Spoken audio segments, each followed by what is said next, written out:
اس میں جو بہت سارے لوگ جو ہے وہ نوٹری پبلک والوں کے پاس جو اسٹامپ وغیرہ لکھتے ہیں ان کے پاس جاتے ہیں طلاق بنوانے کے لیے.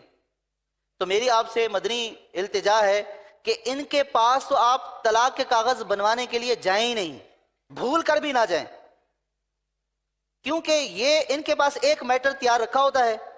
اس میں نام تبدیل کرتے ہیں، آپ کا نام لکھ دیتے ہیں، اور وہ میٹر وہ زہر کی پڑیا ہوتی ہے، 3 طلاقوں والا ہوتا ہے. ہاں ایک تو یہ کہ آپ خود سے بنوا رہے ہیں تو وہ آپ نے جو اس کو بتائیں گے تو وہ لکھے گا،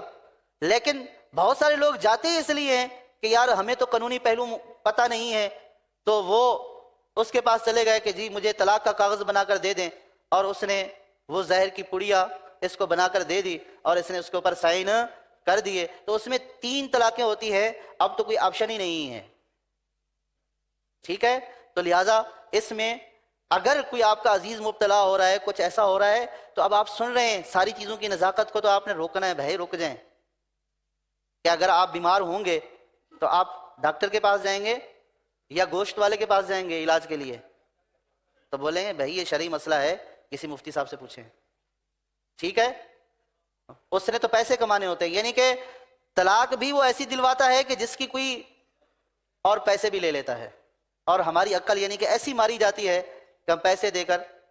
طلاق بھی دے دیتے ہیں لوگ اور پیسے بھی دے دیتے ہیں. تو اس لیے یہ تحریر سے میں عرض کر رہا ہوں کہ تحریر خود سے لکھی ہے، لکھ کر رکھ دی ہے تو واقع ہو جائے گی، اور اس کو بولا کہ اتنی طلاقیں لکھ دے، اس نے لکھ دی، واقع ہو جائے گی.